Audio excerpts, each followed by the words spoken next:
السلام علیکم سامعین، میں ہوں فرحانہ گل آپ کے اپنے اس چینل دین انبیاء پر۔ قرآن مجید میں ارشاد باری تعالیٰ ہے، اور انہیں پڑھ کر سنائیے، انہیں آدم علیہ السلام کے دونوں بیٹوں کی صحیح خبر دیں۔ جب دونوں نے ایک قربانی پیش کی تو ایک کی قبول ہوئی اور دوسرے کی قبول نہ ہوئی۔ دوسرا بولا، قسم ہے میں تجھے قتل کر دوں گا۔ پہلے نے کہا، تو بلا وجہ ناراض ہوتا ہے، اللہ پرہیزگاروں سے قبول فرماتا ہے۔ بے شک اگر تو اپنا ہاتھ میری جانب اس لیے بڑھائے کہ مجھے قتل کرے تو میں اپنا ہاتھ تیری جانب نہ بڑھاؤں گا۔ میں اللہ سے ڈرتا ہوں جو سارے جہانوں کا مالک ہے۔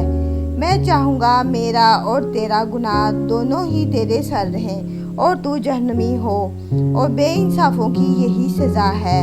بس اس کے نفس نے اسے اپنے بھائی کے قتل پر آمادہ کیا اور اس نے قتل کر دیا، بس وہ ہوا نقصان اٹھانے والوں میں سے۔ اللہ نے ایک کوا بھیجا جس نے زمین کو کھود کر دکھایا تاکہ وہ اپنے بھائی کی لاش کو دفن کر سکے۔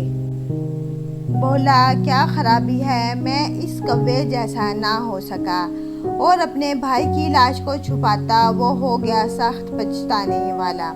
حضرت عبداللہ بن مسعود، حضرت عبداللہ بن عباس اور دیگر صحابہ کرام رضی اللہ عنہم سے روایت ہے کہ حضرت آدم علیہ السلام ہر ہونے والے جڑواں بچے اور بچی کی شادی کرتے تھے۔ چنانچہ حابیل نے ارادہ کیا کہ وہ قابیل کی بہن سے شادی کر لے۔ قابیل حابیل سے بڑا تھا۔ قابیل کی جڑواں بہن بہت خوبصورت تھی۔ قابیل قانون خداوندی کو توڑ کر اپنی جڑواں بہن سے شادی کرنا چاہتا تھا۔ حضرت آدم علیہ السلام نے حکم دیا کہ اپنی بہن کی شادی حابیل سے کر دے، لیکن اس نے انکار کر دیا۔ حضرت آدم علیہ السلام دونوں کی قربانی کا حکم دیا۔ حضرت آدم علیہ السلام مکہ مکرمہ حج کرنے گئے تو آسمان سے کہے گئے کہ وہ ان کے بیٹوں کی حفاظت کریں، لیکن انہوں نے انکار کر دیا۔ حضرت آدم علیہ السلام نے زمین اور پہاڑوں سے کہا، لیکن انہوں نے بھی اس کی ذمہ داری سے انکار کر دیا۔ قابیل نے اس ذمہ داری کو قبول کر لیا۔ جب حضرت آدم علیہ السلام حج کے لیے چلے گئے تو دونوں نے قربانی کی۔ حابیل چونکہ بکریاں چراتا تھا اس لیے اس نے موٹا تازہ بکرا ذبح کیا، جبکہ قابیل جو کھیتی باڑی کرتا تھا اس نے بیکار فصل کا گٹھا بطور قربانی پیش کیا۔ اس دوران آسمانوں سے آگ اتری، اس نے حابیل کی قربانی کو کھا لیا۔ قابیل کی قربانی ویسی ہی پڑی رہی جس پر وہ سخت ناراض ہوا اور کہنے لگا کہ میں تم کو قتل کر دوں گا تاکہ تم میری بہن سے شادی نہ کر سکو۔ حابیل نے قابیل سے کہا کہ اللہ عز و جل اس کی قربانی قبول کرتا ہے جو پرہیزگار ہوتا ہے۔ حضرت ابن عباس رضی اللہ عنہ سے یہ بھی روایت ہے اور یہ مختلف طریقوں سے ملتی ہے۔ حضرت عبداللہ بن عمر رضی اللہ عنہ فرماتے ہیں کہ قتل ہونے والا حابیل اپنے بھائی قابیل سے زیادہ طاقتور تھا، مگر اس نے شرم کے مارے اپنے بھائی کی جانب ہاتھ نہیں بڑھایا۔ حضرت ابو جعفر باقر رحمۃ اللہ علیہ بتاتے ہیں کہ حضرت آدم علیہ السلام کو دونوں بھائیوں کی قربانیوں کے بارے میں فکر رہتی تھی۔ وہ چاہتے تھے کہ حابیل کی قربانی تو قبول ہو لیکن قابیل کی قبول نہ ہو۔ اس پر قابیل نے حضرت آدم علیہ السلام سے کہا کہ حابیل کی قربانی آپ کی دعا کی وجہ سے قبول ہوئی ہے، لیکن میرے لیے آپ نے دعا نہیں کی۔ پھر اس کے بعد اس نے اپنے بھائی حابیل کو دھمکیاں دینا شروع کر دیں۔ چنانچہ ایک رات دیر ہو گئی لیکن حابیل کھیتوں سے نہ آیا، تو حضرت آدم علیہ السلام نے بڑے بھائی قابیل کو بھیجا کہ دیر کرنے کی وجہ معلوم کرے۔ وہ گیا تو حابیل وہاں موجود تھا۔ چنانچہ اس سے کہنے لگا، تمہاری قربانی تو قبول ہو گئی لیکن میری قبول نہیں ہو سکی۔ اس پر حابیل نے کہا کہ قبول اسی کی ہوتی ہے جو پرہیزگار ہوتا ہے۔ جس پر قابیل غصے سے بھر گیا اور لوہے کے کسی ہتھیار سے اسے مارا جس سے وہ قتل ہو گیا۔ وہ ہتھیار اس کے پاس ہی تھا۔ یہ بھی کہتے ہیں کہ اس نے حابیل کو پتھر سے قتل کیا تھا۔ وہ سویا ہوا تھا تو اس کے سر پر دے مارا جس سے اس کا سر کچل گیا اور یہ بھی کہتے ہیں کہ زور سے اس کا گلا دبایا اور پھر یوں کاٹا جیسے درندے کاٹتے ہیں، جس سے اس کی موقع پر موت ہو گئی۔ واللہ اعلم۔ بے شک اگر تو اپنا ہاتھ میری جانب اس لیے بڑھائے کہ مجھے قتل کرے تو میں اپنا ہاتھ تیری جانب نہ بڑھاؤں گا۔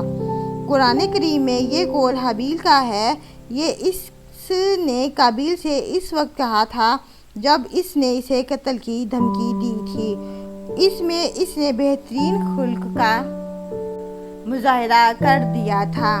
یہ خوف خدا کی بنا پر تھا اور دل سے ڈرنے کا اظہار تھا۔ وہ نیک دلی دکھا رہا تھا کہ جو کچھ اس کے بھائی نے اس کے بارے میں سوچ رکھا ہے، اس کے مقابلے میں اس نے ایسا نہ سوچا۔ صحیح بخاری و مسلم میں منقول ایک روایت کے مطابق حضور نبی کریم صلی اللہ علیہ وآلہ وسلم کا فرمان ہے کہ قتل ایک بہت بڑا جرم ہے۔ اگر ایسے حالات پیدا ہو جائیں کہ ایک مسلمان دوسرے مسلمان کو قتل کرنا چاہے تو ایک کو بچنے کی کوشش کرنی چاہیے، پہل سے بچنا چاہیے۔ حضور نبی کریم صلی اللہ علیہ وآلہ وسلم کا فرمان ہے کہ جب دو مسلمان تلواریں سونت کر آمنے آ جائیں تو قاتل اور مقتول دونوں جہنم کا ایندھن بنتے ہیں۔ صحابہ کرام رضی اللہ عنہم سے روایت ہے کہ یا رسول اللہ صلی اللہ علیہ وآلہ وسلم کا قاتل تو جہنمی ہوا مگر مقتول کیوں کر جہنمی ٹھہرا؟ حضور نبی کریم صلی اللہ علیہ وآلہ وسلم نے فرمایا ایسا اس لیے ہے کہ وہ بھی اپنے بھائی کے قتل کے در پر تھا۔